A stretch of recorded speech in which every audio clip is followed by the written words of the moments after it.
invite any children that would like to come up for a story time together.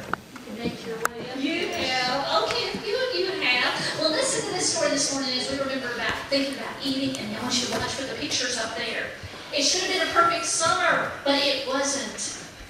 It was all good until Jeremy Ross moved into the neighborhood. He laughed at me when he struck me out in a baseball game. He had a party on his trampoline and I wasn't even invited. Jeremy Ross was the one and only person on my enemy list, and I hung it up in my treehouse where Jeremy Ross was not allowed to go.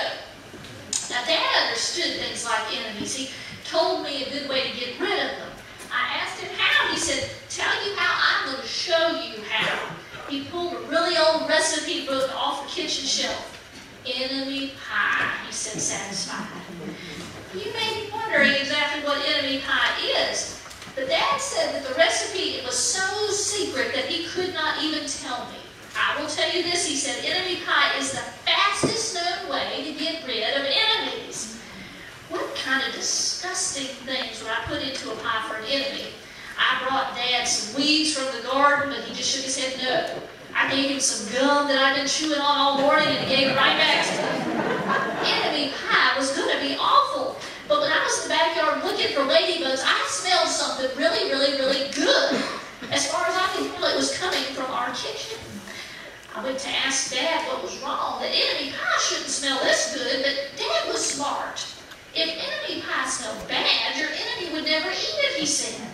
The buzzer rang, and Dad put on his oven mitts and pulled the pie out of the oven.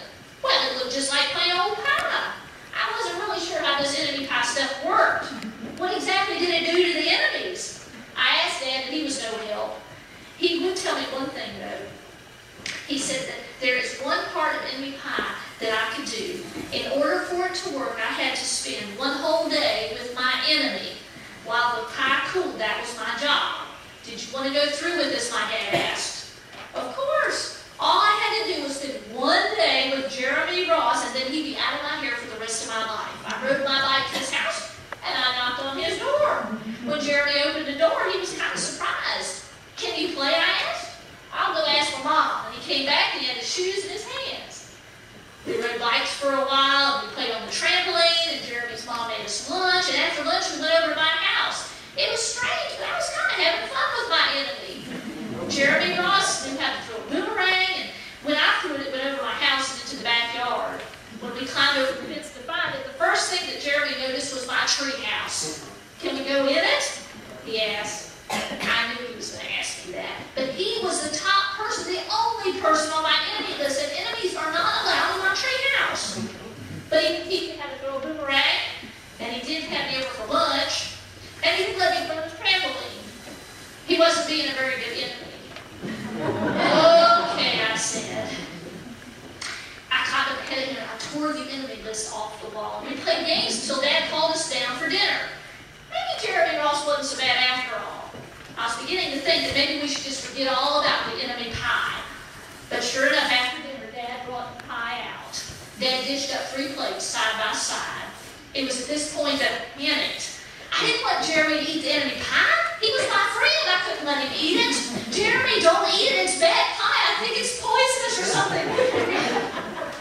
If it's so bad, Jeremy asked, why then has your dad already eaten half a pie? I turned and I looked at my dad, and sure enough, he was eating enemy pie. It seemed safe enough, so I took a taste. Enemy pie was delicious.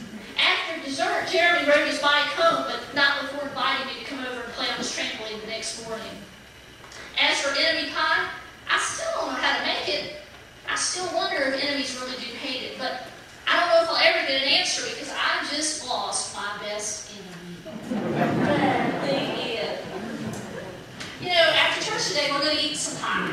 It might be chicken pie, it might be nacho pie, it might be pecan pie, it might be chocolate pie, and at least one of those pies that we're going to eat today is enemy pie, to make sure that we lose our best enemy. Now, you're not going to know which one is enemy pie, and I'm not going to know which one is enemy pie, but the more that we eat together and play together and worship together and pray together and live together, we lose our best enemy, just as Jesus would have us to do. So we thank whoever out there brought the enemy pie for lunch today to help us become better friends. Let's pray together. Lord, we know that you ate with tax collectors and sinners. You ate with outcasts and enemies so that they might turn to you and be made new and be made friends. And you told us what to do about our enemies. You told us to pray for them. So God, cover our enemies. Cover those who are against us in any way with your grace. And help us to forgive them so that we may start anew and work toward becoming friends. Amen. Now, before you go, I got a pie for you. Oh, yes. I want y'all to take 2 of these pies. One pie is for you, and one pie is for you to share with somebody that maybe is your friend or that you would like to become your friend. And those who would like to go back to the nursery can do that